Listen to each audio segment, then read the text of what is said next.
Hello student, मैं कोमल सिंह आप सबका अपने YouTube channel political science net crackers and winners में बहुत बहुत स्वागत करती हूँ। आशा करती हूँ आप सब बहुत अच्छे होंगे।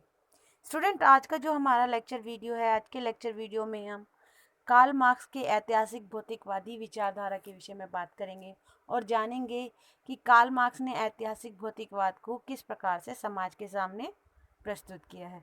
तो चलिए आज का लेक्चर स्टार्ट करते हैं और कार्ल मार्क्स के ऐतिहासिक भौतिकवाद के विचार के विषय में जानते हैं। ठीक है स्टूडेंट। कार्ल मार्क्स का ऐतिहासिक भौतिकवाद विचार। ऐतिहास को जानने से पहले, कार्ल मार्क्स के ऐतिहासिक भौतिकवादी विचार को जानने से पहले हमें ये जानना होगा कि ऐतिहासिक भौतिकवादी विचारधारा क्या होती है। ठीक है स्टूडेंट। तो ऐतिहासिक भौतिकवादी विचारधारा से तात्पर्य ऐसी विचारधारा से है जहां इतिहास की व्याख्या आर्थिक परिप्रेक्ष्य के आधार पर की जाती है। यानी कि जहां पर हम हिस्ट्री की जो व्याख्या कर रहे हैं, हिस्ट्री को जो एनालाइज कर रहे हैं, हिस्ट्री को जो डिस्क्राइब कर रहे हैं, वो उसके आर्थिक परिप्रेक्ष्य के आधार पर कर रहे हैं, ना कि उसके सामाजिक, राजनीतिक या मनोवैज्ञानिक पहलुओं पर कर रहे हैं, बल्कि उसके आर्थिक परिप्रेक्ष्य के आधार पर उसकी व्याख्या की जा रही है। ठीक है स्टूडेंट। कार्ल मार्क्स से पूर्व के दार्शनिक एवं विचारकों ने दर्शन एवं मनोवैज्ञानिक सामाजिक आधारों पर इतिहास की व्याख्या की। ठीक है स्टूडेंट। तो कार्ल मार्क्स से पहले के जितने विचारक थे उन्होंने इतिहास की जो व्याख्या की वह दर्शन के आधार पर, यानी फिलॉसफी के आधार पर, मनोवैज्ञानिक के आधार पर, सामाजिक आधारों पर, राजनीतिक आधारों पर इतिहास की व्याख्या की। लेकिन किसी ने भी इतिहास की व्याख्या आर्थिक परिप्रेक्ष्य में नहीं की। आर्थिक जो एक कह सकते हैं, आर्थिक जो एक मापदंड था उसको सबने इग्नोर किया, एक तरीके से उस पर ध्यान केंद्रित नहीं किया। किंतु कार्ल मार्क्स प्रथम ऐसे विचारक रहे जिन्होंने इतिहास की आर्थिक व्याख्या की। ठीक है स्टूडेंट।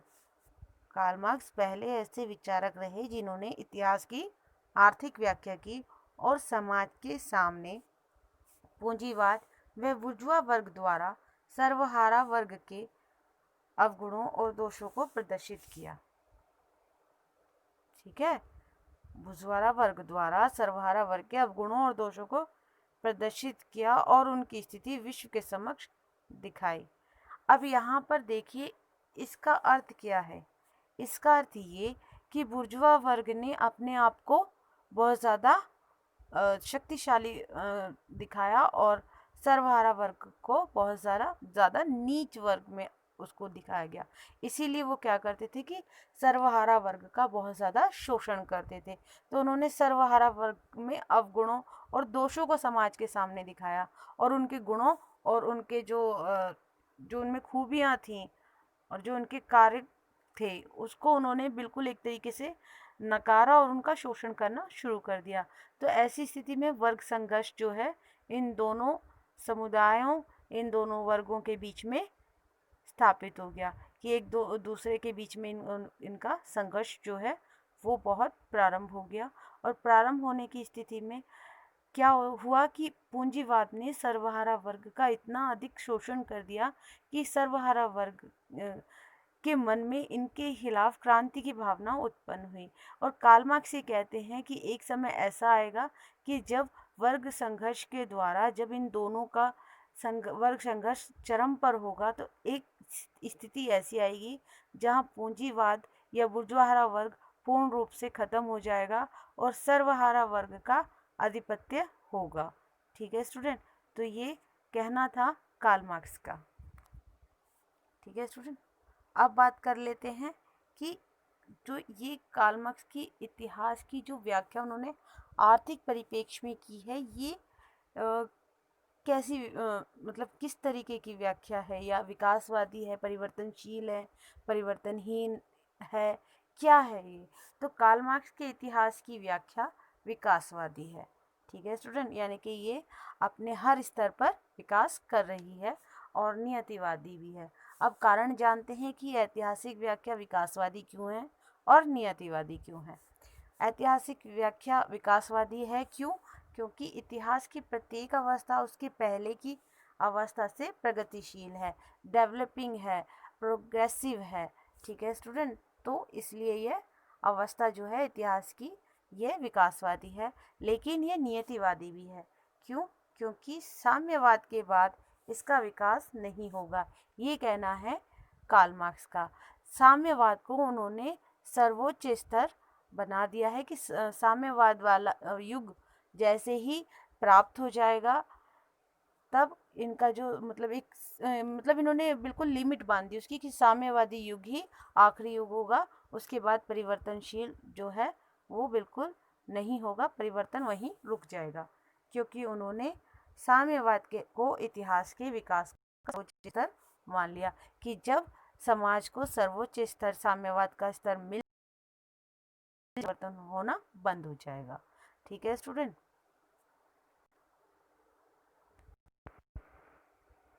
अब बात करते हैं स्टूडेंट मार्क्स के द्वारा इतिहास की विभिन्न अवस्थाएं जो उन्होंने समाज के सामने प्रस्तुत की, उन अवस्थाओं के विषय में। स्टूडेंट मार्क्स ने इतिहास की 5 तरह की अवस्थाएं समाज के सामने रखी, जिनमें पहली अवस्था थी आदिम साम्यवाद युग, दूसरी अवस्था थी दास युग, तीसरी अवस्था थी सामंतवादी युग, चौथी अवस्था थी पूंजीवादी युग और पांचवी अवस्था थी साम्यवादी युग। इतिहास की जिन 5 अवस्थाओं के विषय में मार्क्स ने बताया, उनमें 4 अवस्थाएं पूर्ण रूप से हो चुकी थी। चौथी अवस्था में वह उस समय खुद थे, और पांचवी अवस्था जो साम्यवादी युग की अवस्था थी, यह अवस्था उनके इस विचार पर प्रतिपादित थी कि वर्ग संघर्ष के द्वारा एक समय ऐसा आएगा कि जब बुर्जुआ वर्ग और पूंजीवादी युग का पूर्ण रूप से समापन हो जाएगा, और फिर ऐसी अवस्था आएगी कि सर्वहारा वर्ग का आधिपत्य हो जाएगा, और लास्ट में एक ऐसी अवस्था आएगी जहां साम्यवादी युग का उदय होगा, जहां कोई भी राज्य नहीं होगा, वर्ग नहीं होगा। तो ऐसे अवस्था में ना तो किसी के बीच में कोई वर्ग संघर्ष होगा, ना कोई क्रांति होगी, और सब खुशहाल तरीके से रहेंगे। तो वहाँ पर उन्होंने एक तरीके से परिवर्तन होना या विकास होना वहाँ बंद हो जाएगा। क्यों? क्योंकि किसी भी प्रकार का कोई वर्ग संघर्ष नहीं रहेगा, कोई वर्ग नहीं रहेगा, सब अपनी स्थिति में आराम से रहेंगे। ठीक है स्टूडेंट। तो स्टूडेंट अब बात करते हैं मार्क्स ने आर्थिक विश्लेषण के माध्यम से क्या वर्णित किया और कैसे बताया। मार्क्स ने इतिहास के आर्थिक विश्लेषण के माध्यम से इतिहास की विभिन्न अवस्थाओं को वर्णित किया, जो मैंने आपको बता दी हैं। 5 तरह की अवस्थाएं, पहली आदिम साम्यवादी युग, दूसरा दास युग, तीसरा सामंतवादी युग, चौथा पूंजीवादी युग और पांचवा साम्यवादी युग, जिसमें साम्यवादी युग सर्वोच्च स्तर माना उन्होंने कि इस स्तर पर पहुंचने के बाद कोई भी किसी भी तरीके की कोई क्रांति नहीं होगी, कोई वर्ग संघर्ष नहीं होगा, कोई परिवर्तन नहीं होगा और कोई विकास की जरूरत नहीं होगी। ठीक है स्टूडेंट। मार्क्स की इतिहास की व्याख्या विकासवादी एवं परिवर्तनशील है, यह मैंने आपको बता ही दिया है कि इतिहास की व्याख्या उन्होंने हर स्तर दर स्तर परिवर्तन और विकास के चरणों के अनुरूप मानी है। ठीक है स्टूडेंट। अब बात करते हैं मार्क्स ने अपनी रचनाओं के माध्यम से कैसे क्या परिभाषित किया।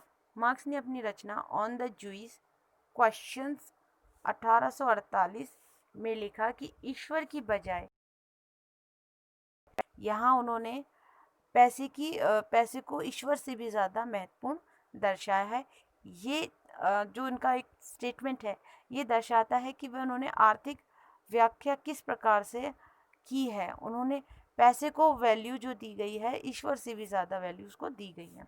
मार्क्स ने अपनी रचना द जर्मन आइडियोलॉजी 1845 में भौतिकवाद का विश्लेषण किया तथा कहा कि इतिहास निर्माण के लिए मनुष्य का जीवन आवश्यक है।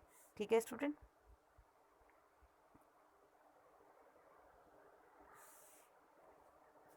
मार्क्स ने साम्यवादी युग को सर्वोच्च माना, ये मैंने आपको बता दिया है कि साम्यवादी युग को उन्होंने सर्वोच्च माना। उनका कहना ये था कि समाज में जब सर्वोच्च युग या साम्यवादी युग जो है वो आ जाएगा, तो वो अपने जो समाज है जो सर्वोच्च स्तर को प्राप्त कर लेगा, और पूरे विश्व में साम्यवादी क्रांति के प्रसार के लिए 1864 में उन्होंने international working men's association IAA का निर्माण किया, जो विश्व में प्रथम अंतर्राष्ट्रीय संस्था के नाम से विख्यात है। तो यदि आपसे ये क्वेश्चन पूछा जाए कि कार्ल मार्क्स द्वारा पहली कौन सी संस्था जो है वो मतलब बनाई गई, ठीक है स्टूडेंट, तो इंटरनेशनल वर्किंग एसोसिएशन IAA बनाई गई, जो प्रथम अंतर्राष्ट्रीय संस्था के नाम से विश्व विख्यात है। ठीक है स्टूडेंट, अब बात कर लेते हैं स्टेटमेंट की जो इम्पोर्टेंट है। कार्ल पॉपर ने मार्क्स के इतिहास की व्याख्या को इतिहासवाद कहा। कार्ल पॉपर ने मार्क्स के इतिहास की व्याख्या को इतिहासवाद कहा। तो स्टूडेंट, आज हमने आपको कार्ल मार्क्स के द्वारा दिए गए ऐतिहासिक भौतिकवाद के सिद्धांत के विषय में बात की, ऐतिहासिक भौतिकवाद की मीनिंग बताया कि समाज को या इतिहास को कार्ल मार्क्स ने किस प्रकार से परिभाषित किया, और उन्होंने अपनी जो विचारधारा है वो समाज के सामने कैसे रखी। इतिहास को उन्होंने कैसे आर्थिक परिप्रेक्ष्य के आधार पर समाज के सामने रखा, और कैसे उन्होंने वर्ग संघर्ष के द्वारा और सर्वहारा और बुर्जुआ वर्ग को परिभाषित किया, आर्थिक व्याख्या की उनकी।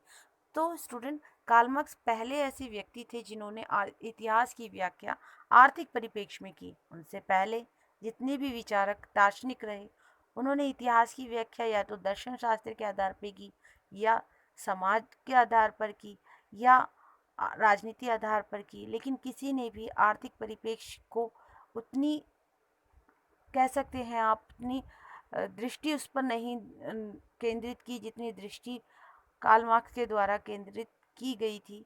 तो स्टूडेंट, कार्ल मार्क्स के आप देखेंगे, जब उनकी विचारधारा देखेंगे तो उनकी विचारधारा में आपको आर्थिक परिप्रेक्ष्य ज़्यादा देखने को मिलेगा, क्योंकि उनकी जितनी भी सिद्धांत हैं, जितनी भी विचारधारा हैं, सब आर्थिक परिप्रेक्ष्य से ही जुड़े हुए आपको मिलेंगे।